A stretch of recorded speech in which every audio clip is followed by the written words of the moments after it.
Bem-vindos, ouvintes, mais um dia, mais um mergulho profundo. E hoje a gente vai explorar o mundo do espiritismo, é isso aí. A gente vai se aprofundar nas ideias de Allan Kardec sobre a criação, especialmente a partir do livro A Gênese. A Gênesis, um livro fascinante, né? Sem dúvida. E para essa conversa, vocês mandaram para a gente vários trechos do livro, mensagens de espíritos, análises de estudiosos. Nossa, que material incrível! Realmente. A missão aqui é a gente entender a essência do espiritismo, os pontos-chave, sabe? E, claro, desvendar os mistérios da criação e da nossa própria existência. Exatamente. E o que mais me encanta no espiritismo é como ele se coloca como essa ponte entre a fé e a razão, entre a ciência e a espiritualidade.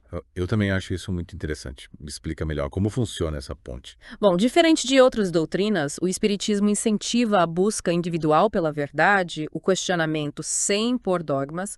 É como se ele dissesse, olha, use a razão, analise as mensagens, construa o seu próprio entendimento. Nossa, faz muito sentido. E essa busca pela verdade se apoia na concordância das mensagens, né? Sim, mensagens recebidas por diversos médiuns em diferentes lugares e épocas. É como se cada mensagem fosse uma peça de um quebra-cabeça. E ao juntar todas elas, a imagem completa da verdade se revela. Que legal essa ideia. E por falar em revelação, ela tem um papel fundamental no espiritismo, né? Me fala mais sobre isso. A revelação é um guia, um estímulo para o nosso desenvolvimento, mas ela não é uma verdade absoluta imposta de cima para baixo. Entendi. O Kardec mesmo dizia, a revelação divina é um farol que ilumina o caminho, mas cabe a cada um de nós dar os passos. Uau, que frase poderosa. Me fez pensar que a gente tem o mapa, mas a caminhada é nossa, né? Exatamente. E, por falar em caminho, o Espiritismo abre um novo mundo de conhecimento, nos levando a questionar as crenças tradicionais, a reinterpretar os ensinamentos religiosos à luz da razão e do conhecimento espiritual. Verdade. E nesse sentido, o espiritismo se diferencia de outras doutrinas que se baseiam apenas na fé cega ou em interpretações literais de textos sagrados. É isso aí, ele nos convida a usar a razão para investigar os mistérios da vida, a questionar, buscar provas e construir nosso próprio entendimento. Show. E como o espiritismo encara a questão da existência de Deus? O Espiritismo reconhece Deus como a inteligência suprema, a causa primária de todas as coisas. Um ser infinito em bondade, justiça, sabedoria e amor. É como se Tzolk'in fosse um pai amoroso que nos criou com um propósito de evoluirmos, né? Sim. E alcançarmos a felicidade eterna. E essa evolução, para o Espiritismo, se dá através da reencarnação. Falando em reencarnação, lembro de quando eu li pela primeira vez sobre essa ideia no espiritismo. Me fez repensar completamente a vida. Saber que a vida não se limita a essa experiência terrena, que a gente tem múltiplas chances de aprender e evoluir. É uma mudança de perspectiva e tanto, né? Total. É como se a gente estivesse numa escola e cada vida fosse uma nova série. Com seus desafios e aprendizados. Exatamente. E a reencarnação é um dos pilares do espiritismo, né? Sim. Ela nos ajuda a entender a diversidade humana, as diferenças sociais, os talentos, as dificuldades. Nossa, é verdade? O Kardec dizia algo sobre isso? Sim, ele afirmava que a reencarnação é a chave que abre as portas da compreensão da vida e do destino humano. Que profundo. E como a reencarnação se relaciona com a lei de causa e efeito? A lei de causa e efeito é outro princípio fundamental do espiritismo. Me fala mais sobre isso. Ela nos mostra que cada ação gera uma reação, que colhemos o que plantamos tanto nesta vida quanto nas futuras. E a reencarnação entra como? A reencarnação nos permite corrigir erros do passado, resgatar débitos, evoluir moralmente. É como se cada vida fosse um capítulo de um livro e as nossas escolhas, as palavras que escrevemos. E essa história que a gente escreve continua nas próximas vidas. É uma responsabilidade e tanto. Com certeza. Nossas ações têm consequências e a reencarnação nos dá a oportunidade de aprender com os erros, reparar os danos, construir um futuro melhor. É um convite à responsabilidade e ao autoconhecimento, né? Sem dúvida. Pensando bem, isso me faz questionar. Se o sofrimento é para o nosso aprendizado, como justificar tanta dor e injustiça no mundo? Essa é uma pergunta que muitos se fazem. É importante lembrar que o Espiritismo não vê o sofrimento como um castigo divino, Entendi. mas sim como uma consequência das nossas ações passadas e como uma oportunidade de aprendizado e crescimento. Faz sentido. Como dizia Kardec, as provações são como o fogo que purifica o ouro, nos tornando mais fortes e resilientes. Às vezes a gente precisa passar por momentos difíceis para crescer. Exatamente. Mas e as pessoas que parecem sofrer sem motivo? Como explicar isso? Nem sempre conseguimos enxergar a causa do sofrimento. As raízes podem estar em vidas passadas. É como se estivéssemos assistindo apenas uma cena de um filme, sem conhecer toda a história. Verdade? A gente não tem a visão completa. Mas, mesmo quando não entendemos, podemos confiar na justiça divina. E na lei de causa e efeito, que nos garante que ninguém sofre injustamente. No fim, tudo se equilibra. Exatamente, é como um quebra-cabeça que a gente vai montando aos poucos, né? E falando em peças se encaixando, outro ponto central do espiritismo é essa visão holística do universo, essa interconexão entre tudo e todos. Sim. Lembra que nos materiais que eu enviei, tem um trecho que fala sobre a Terra como um organismo vivo. E cada ser, uma célula desse organismo. É uma metáfora poderosa, né? Muito. Essa metáfora do organismo vivo nos ajuda a compreender a interdependência entre todos os seres e a importância de cada um no equilíbrio do todo. E, por falar em equilíbrio, o espiritismo nos apresenta o conceito dos fluidos espirituais. Ah, sim. Os fluidos espirituais. Você se lembra disso? Sim, lembro de ter lido sobre isso e ter ficado intrigada. É como se existisse uma atmosfera espiritual, né? Que a gente pode influenciar e ser influenciado por ela. Exatamente. Os fluidos espirituais são energias sutis que emanam dos espíritos e permeiam o universo. Eles podem ser positivos ou negativos e influenciam nossos pensamentos, emoções e até a saúde física. Nossa, que interessante. Então quer dizer que a gente emana esses fluidos e também absorve esses fluidos dos outros. Tipo, se eu estou emanando positividade, posso contagiar as pessoas ao meu redor. É isso mesmo. É como se a gente fosse uma esponja absorvendo e emanando energias o tempo todo. Por isso é tão importante cultivar pensamentos positivos, emoções elevadas, porque isso vai influenciar a qualidade dos fluidos que a gente emana. Nossa, isso me fez lembrar de algumas situações em que eu senti uma energia pesada em certos lugares ou com certas pessoas. E, cara, faz mais sentido. Aí a gente consegue perceber essas energias, né? E como a gente pode se proteger dessas energias negativas? Tem alguma dica? O Kardec, em O Evangelho segundo o Espiritismo, fala sobre a importância da prece, da vigilância e da reforma íntima para nossa proteção.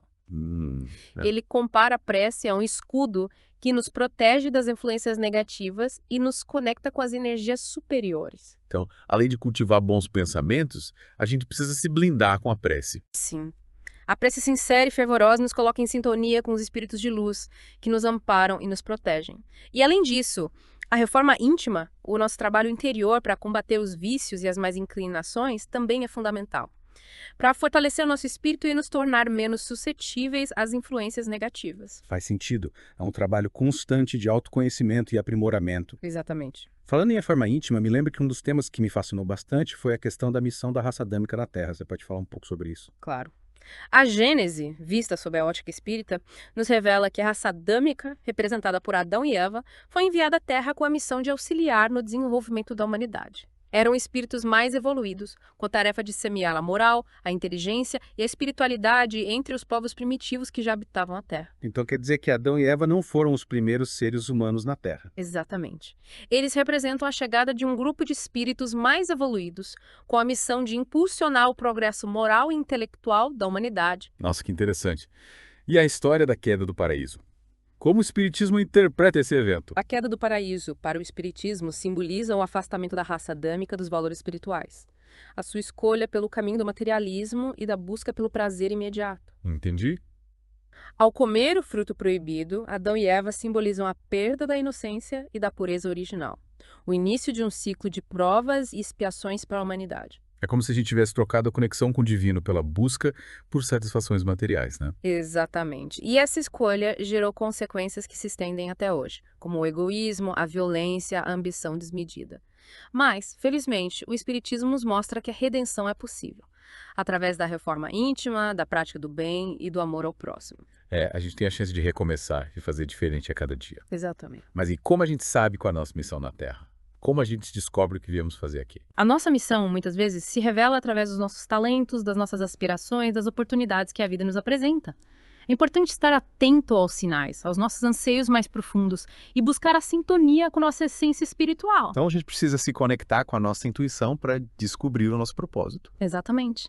A intuição é a voz do nosso espírito que nos guia e nos orienta. É preciso silenciar a mente, aquietar o coração e ouvir essa voz interior que nos conduz para o nosso caminho. É um processo de autodescoberta, né? Sim. E falando em caminho, a gente não pode deixar de falar sobre Jesus, né? É verdade. Jesus é uma figura central em diversas religiões e filosofias. E qual é a visão do Espiritismo sobre ele? Explica. Jesus, para o Espiritismo, é o modelo da perfeição moral, o guia e mestre da humanidade. Seus ensinamentos, baseados no amor, na compaixão e na renúncia, nos mostram o caminho da evolução espiritual e da redenção. E os milagres de Jesus? Como o Espiritismo explica esses eventos extraordinários? O Espiritismo reconhece os milagres de Jesus como manifestações de leis espirituais superiores, que ainda não são totalmente compreendidas pela ciência. Entendi. Jesus, por sua elevada evolução espiritual, tinha o domínio dessas leis e as utilizava para o bem da humanidade. Eu me lembro de ter lido sobre o milagre da multiplicação dos pães e dos peixes. É realmente impressionante, né? Muito. Esse milagre nos mostra o poder do amor e da compaixão. A capacidade de Jesus de mobilizar energias espirituais para suprir as necessidades materiais e espirituais das pessoas. E o Espiritismo nos incentiva a buscar essa mesma compaixão e generosidade no nosso dia a dia, né? Com certeza. Os ensinamentos de Jesus são um guia para nossa conduta, um farol que ilumina nosso caminho. E pensando nos ensinamentos de Jesus, como o Espiritismo interpreta as profecias sobre o fim dos tempos. É algo que me deixa um pouco apreensiva, confesso. O Espiritismo nos ensina que as profecias sobre o fim dos tempos não devem ser interpretadas de forma literal, como um evento apocalíptico que destruirá a Terra. Ufa, que alívio. Elas se referem a uma época de transformações profundas, a uma transição planetária para uma era de regeneração e de progresso moral e espiritual. Mas então, o que significa essa transição planetária? Segundo o Espiritismo, estamos entrando em uma nova era, marcada pela elevação da consciência humana e pela expansão da espiritualidade. É um período de grandes desafios, mas também de grandes oportunidades para a nossa evolução. É como se a gente estivesse passando por um parto, né? Um processo doloroso, mas que dará origem a um novo mundo, mais justo e fraterno. Exatamente. Cada um de nós tem um papel importante nesse processo de transformação. Cabe a cada um de nós buscar a reforma íntima, praticar o bem, amar o próximo e contribuir para a construção de um futuro melhor. É um processo de renascimento, né? Exatamente. E qual é o papel da nova geração nesse processo de transição planetária? Lembro que esse era um dos pontos que eu queria entender melhor. A nova geração tem um papel fundamental nesse processo, viu? São almas que já chegam com uma consciência mais desperta para os valores espirituais, com uma maior sensibilidade para as questões sociais e ambientais. É como se eles já viessem com essa missão, né? Sim.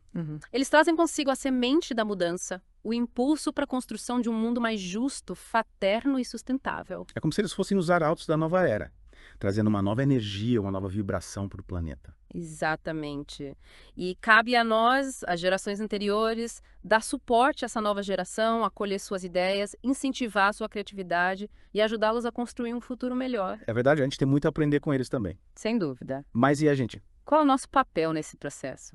O que a gente pode fazer para contribuir? Nosso papel é fundamental também. A gente pode contribuir com a nossa experiência, com a nossa sabedoria, com o nosso amor ao próximo. A gente pode se engajar em causas sociais, lutar por um mundo mais justo, cuidar do meio ambiente, disseminar os ensinamentos de Jesus. Nossa, quanta coisa! E estudar o Espiritismo e aplicar seus princípios no dia a dia também é uma forma de contribuir, né? Com certeza. O Espiritismo nos oferece um mapa, uma bússola para trilhar o caminho da evolução moral e espiritual. Ao estudarmos suas obras, compreendermos seus princípios e aplicarmos seus ensinamentos em nossas vidas, a gente está contribuindo para a transformação do nosso mundo interior. E, consequentemente, para a transformação no mundo exterior, né? Exatamente. É como se a gente estivesse plantando sementes de luz. Que vão germinar e florescer, contribuindo para a construção de um futuro mais harmonioso e feliz. Que lindo. E por falar em futuro, o Espiritismo nos oferece uma visão otimista da evolução da humanidade, né? Sim, ele nos mostra que, apesar dos desafios e das crises, a gente está caminhando para um futuro de paz, de fraternidade, de amor universal. É reconfortante saber disso. Que, apesar de tudo, o futuro da humanidade é promissor. O Espiritismo nos convida a ter fé no futuro, a confiar na justiça divina e a trabalhar para a construção de um mundo melhor, sabendo que cada passo que damos em direção ao bem, cada ato de amor, cada esforço para a nossa própria evolução, contribui para a realização desse futuro grandioso. Nossa, que inspirador. É realmente incrível saber que a gente faz parte dessa história, que a gente pode contribuir para a construção de um futuro mais luminoso. E que bom que a gente pôde ter essa conversa hoje, né? Aprofundar nesse tema tão rico e inspirador. Verdade. Foi um mergulho profundo no Espiritismo e eu me sinto renovada e cheia de esperança. Obrigada por compartilhar seus conhecimentos comigo e com os nossos ouvintes. E eu que agradeço a oportunidade de participar dessa conversa tão enriquecedora. E para os nossos ouvintes que também se sentiram inspirados por essa conversa e querem saber mais sobre Espiritismo, a gente recomenda a leitura das obras de Allan Kardec, como o Livro dos Espíritos, o Evangelho segundo o Espiritismo e, claro, a Gênese, né? É isso aí. Lá vocês encontrarão respostas para muitas das suas perguntas e um guia seguro para trilhar o caminho da evolução moral e espiritual. E assim chegamos ao fim de mais um mergulho profundo. Esperamos que vocês tenham gostado dessa jornada pelos mistérios da criação e que os ensinamentos do Espiritismo possam iluminar seus caminhos. Até a próxima!